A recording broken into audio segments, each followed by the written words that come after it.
So let's start the test. First, listen to the instructions. You will hear a number of different recordings and you will have to answer questions on what you hear.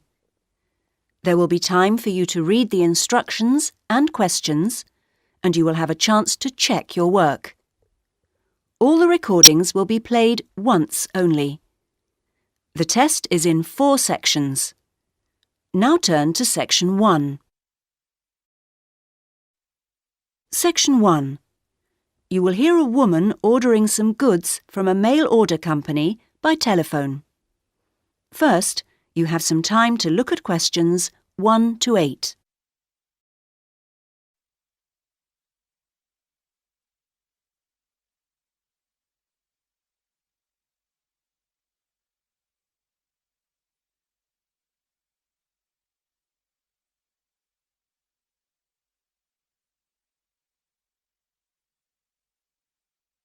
You should answer the questions as you listen, because you will not hear the recording a second time. Listen carefully to the first part of the conversation and answer questions 1 to 8. Cosmic Home Delivery. My name is Gary. How may I help you today? Hello, I'd like to place an order. Certainly, madam. I'm afraid our computer system crashed earlier today. I'll have to take the details down on paper and then enter them later when it's been fixed. Is that okay? Yes, of course. So, can I take your name, please? Yes, it's Alexandra Hornby. Sorry, could you spell the surname for me? H... Yes, then O-R-N-B-Y. Oh, fine. And then your address. That's number 28 Wood Road, which is in Ilford, I-L-F-O-R-D, and that's near Northchester. The postcode's NC1 2FR. Thank you. And do you have an account with us? I do. I've got the number here. 944-56781. Is that long enough? 8 digits? Yes, it is. Good. Now, what would you like to order today? I want a coffee table. I think there's only the one type. I expect so. Perhaps you can tell me the price. I can use that to check later, just in case there's more than one. Yes, it's £39.99. Fine. Sorry about all these extra questions. It's no problem at all. Now, that size of order value does mean you're entitled to a free gift. Did you want to take up that option on this occasion? Yes, I do. I've already got a calculator like the one on offer, but I do like the look of the handbag, so I'd like one of those, please.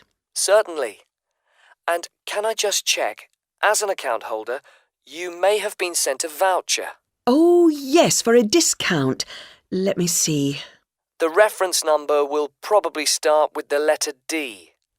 Ah, it does, and it continues BR29. Great. Now, how would you like your order delivered? There's standard service within a week, and then express, which comes within 2 days, or special, which means it arrives the same day. Special would be ideal, but I know it's a bit expensive, so I'll make do with express, I think. Standard is very slow. It is, to be honest. Before you hear the rest of the conversation, you will have some time to look at questions 9 and 10.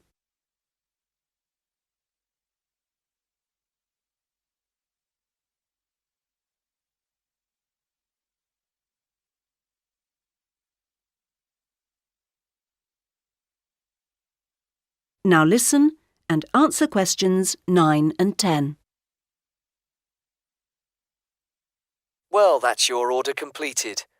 Could I just trouble you for another minute or so to ask you a couple of questions to help us improve our service as much as possible? Yes. Firstly, we do like to try and keep a record of how customers have heard of Cosmic Mail Order. How did you? Was it from our advertising campaign? Oh, I think I would have remembered any advertisements, on TV, for example. I only read newspapers occasionally, so that would have passed me by. A friend of mine had been using you for years and encouraged me to give it a go, so I looked on the internet to find you to see what was available on the site. That's great, thank you. The second thing is, we're thinking of introducing a number of promotional offers. Oh, yes, I got a little brochure about them with my last order. I've got the list here. So can I ask which ones appeal to you? Well, let's see. There's quite a few things here that don't really apply to me, actually. For example, my mobile phone bills are so low that I hardly notice them. Likewise, they shut down the local cinema.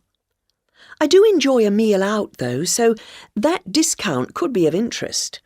And I like to get away at weekends when I can, and some of the places you want to visit are expensive, so it'd be lovely if they became cheaper. As for planes, well, I haven't been abroad for a while now, and in any case, I prefer the train where possible. Fine. Well, thank you very much for your time. Not at all.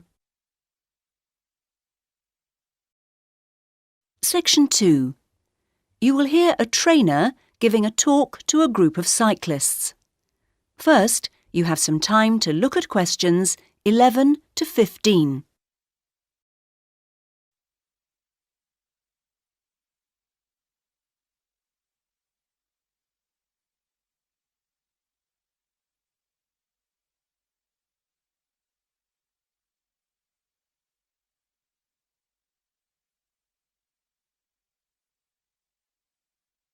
Now listen carefully to the first part of the talk and answer questions 11 to 15. Hello, everybody. It's nice to see that so many of you made it, even on an evening as rainy as tonight. OK, now, whether you're new to cycling as a sport or are returning to it after some years' absence, I'll just go over a few basic points. Now, race preparation is a complex business, and there are many factors to consider. The first area of concern is mechanical. Now, this involves the machine itself, that is, your bike, and also, no less importantly in fact, clothing. This will protect your body and aid your performance, providing you wear the right kit. The next area to concern yourselves with is the mental. This is you as a person. You can have the best bike in the world, but you won't get the most out of it if you don't have the right mindset. So, tactics are important to consider. Another factor which is essential to a good performance is determination. You need to feel this so that you can really push yourselves to your limits. To accompany this, you also need knowledge of your bike, yourself, physics, other riders, the course, and so on. Finally, strange though it may seem after all I've said so far, you need relaxation. If you can't switch off sometimes, you won't get to recharge your batteries. OK, and that takes us on to the physical side of race preparation. The first and perhaps most obvious aspect of this is training, and we'll come to some of the details of that in a minute. Another important aspect to pay attention to is diet, and you'll soon find that if you don't eat well, you won't see yourselves performing as well as you might. Then there's also the question of style, and you'll need to learn to develop the most effective ways for each of you to deliver your performance. And the details of this depend on which kind of event you're competing in. And finally, you need to take body care into account. You need to stay healthy in order to be able to give of your best. Right, those are the basic ingredients of race preparation. Before you hear the rest of the talk, you have some time to look at questions 16 to 20.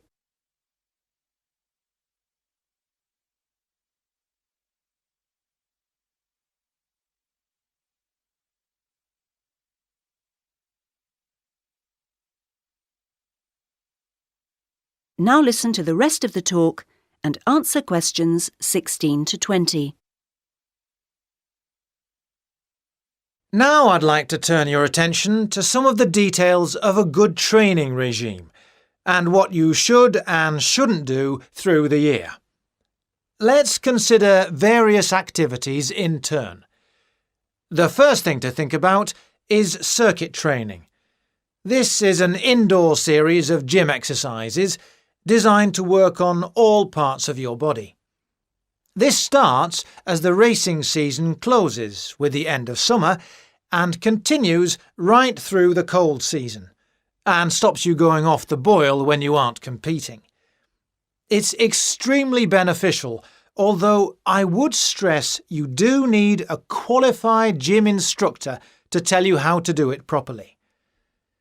Next, weight training. This is also very good for cyclists, and it tops up the natural strength that cycling produces. Exercises need to be arranged as part of a carefully calculated routine, and this routine needs to be sensibly followed. It's a good idea for continuity to carry on using weights throughout the year, as you can lose strength just as quickly as you can gain it. Something simpler and requiring no equipment is mobility work. While cycling has a great many benefits for the body, it doesn't work every part of it, and indeed keeps some parts locked in pretty much the same position.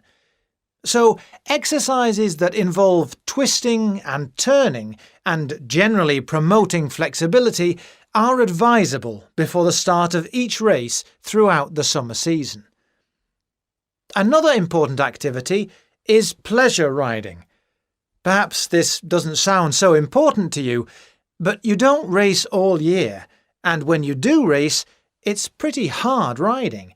So you can sometimes forget that cycling is actually basically a fun thing to do. So, when you hang up your racing bike at the end of the summer, get out another bike and go for some gentler, enjoyable rides during the winter. Weather permitting, of course. And finally, running. This is, of course, another sport in its own right, and for this reason some cyclists are rather sniffy about it. However, it is good exercise and maintains aerobic fitness very effectively. But it is rather hard on the knees, and in different ways from cycling, so you're best advised to keep your running to out of the racing season and wrap up well against the cold when you do go. So, now I'd like to say a little bit about... Section 3. You will hear 3 students, Anna, Jane and Mark, planning a project about cinema on their Media Studies course. First, you have time to look at questions 21 to 23.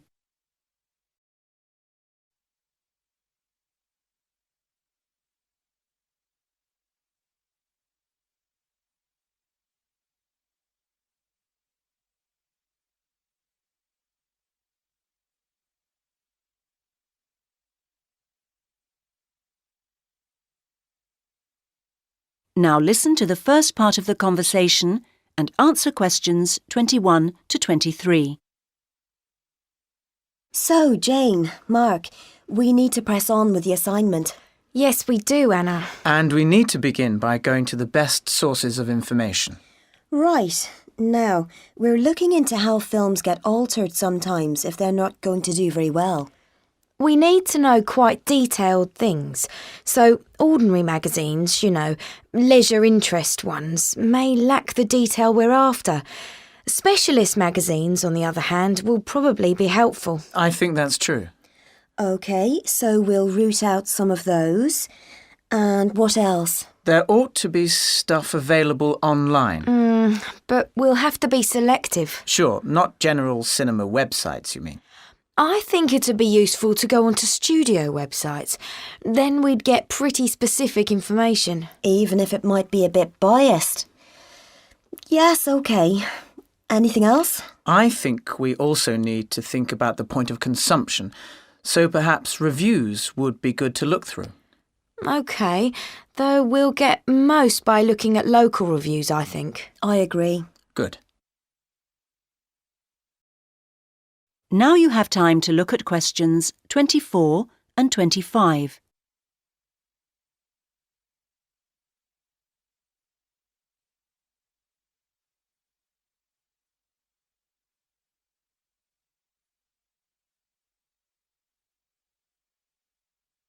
Now listen to the next part of the conversation and answer questions 24 and 25.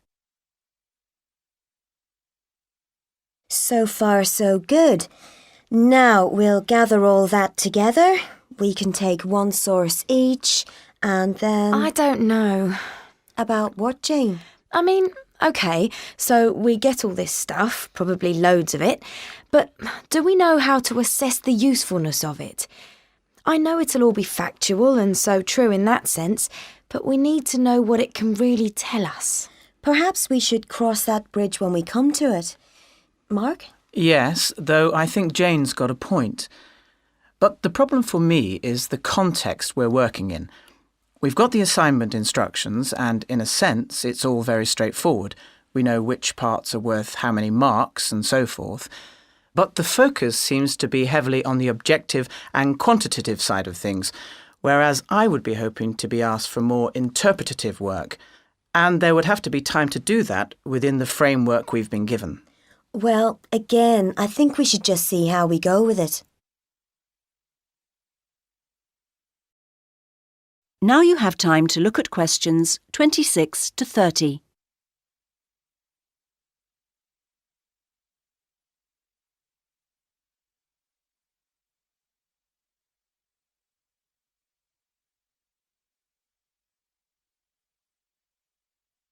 Now listen to the final part of the conversation and answer questions 26 to 30. Should we check that we're clear on just how films are altered? Good idea. We'll list the various cures that filmmakers use when a film looks like it might be going to fail. The first one is called tweak every joke. Sometimes they change lots of the jokes after showing the first version to a test audience. Comedy is the only film genre with a reliable formula. The more the audience laugh, the more income the film gets. And it's not very funny if your film makes a loss.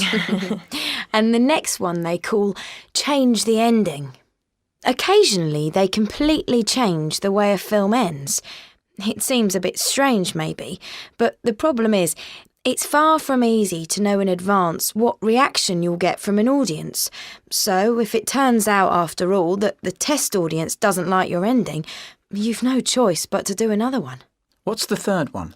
That'd be fix the tone. If, for example, your film begins as a kind of gentle comedy, but then gets too serious or horror-like, audiences get confused. So one thing that really matters is being consistent, you mean? Yes, that's the logic. I think audiences don't want to have to switch track. It's more complicated than people imagine, isn't it? Now, the next cure is a big one. Reshoot. This may seem drastic, but in some cases it's the only option available. It's very expensive, of course, but the film's backers will see this as protecting their investment. Are there any others?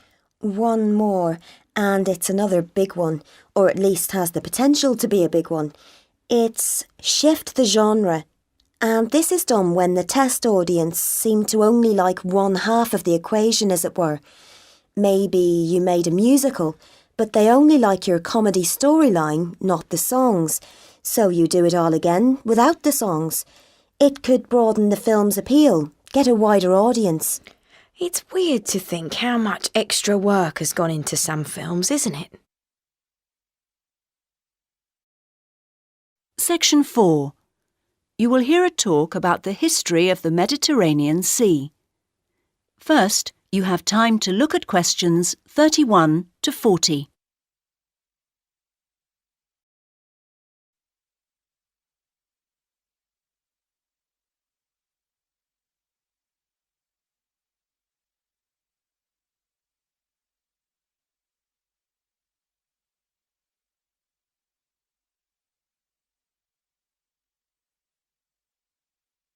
Now listen to the first part of the talk and answer questions 31 to 37. Now, in looking at the history of anywhere, we need to accompany our discussion of the facts with some consideration of what facts mean, or which facts have meaning. But more of that later. Let's start with looking at one very important period of the history of the Mediterranean, the period of Roman influence. This was born out of the death of Alexander the Great. His grip on the area went, and what directly ensued was a period of intense conflict which focused on the eastern Mediterranean, as opponents sought to gain control of that area. Rome began to emerge from this as a potential dominant force, but obstacles such as a lack of overall planning, and in particular the ever-present menace of piracy, lay in the way of success. Gradually, the Romans improved the power of their ships and fighting equipment. They also formed a series of alliances, which effectively reduced the size and number of enemies, and a key measure they took was creating an office of government specifically charged with repairing their fleets. However many ships they and their enemies had, Rome from now on would have the highest proportion out, patrolling and fighting.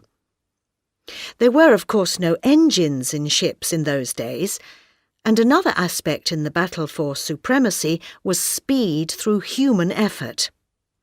Rivals built ships with ever-increasing numbers of oars, but what really mattered was the amount of human pulling strength attached to each one, and the Romans, benefiting from their great population of slaves, was able to have every oar pulling faster and harder than anyone else's.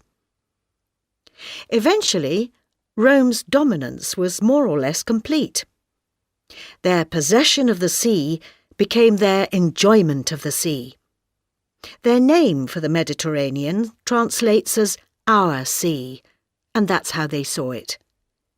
The shores were, of course, by now very well fortified, but now the Romans began also to demonstrate their comfort in power and put up a great many large houses, visible far out to sea. Wealthy merchants and retired generals lived in leisure in these temples to their own prosperity. The maritime security of the Mediterranean and the immense availability of trading destinations meant that all sorts of suppliers and craft producers clustered round any reachable section of the sea's edge.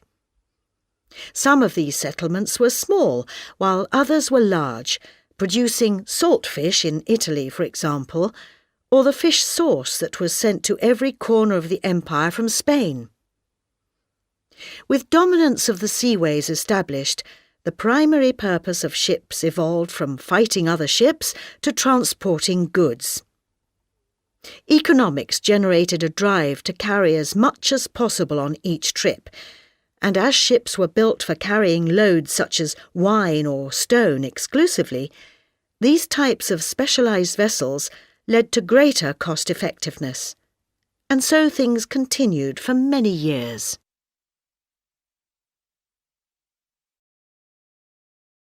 Now listen to the rest of the talk and answer questions 38 to 40. However, I referred before to the question of needing to consider how to approach history. Assumptions about what history is are as varied as the historians who have made the Mediterranean the subject of their studies. 3 key historians have moulded in different ways our approaches to understanding the Mediterranean's past: Michel Ballard, Fernand Braudel, and Nicholas Horden.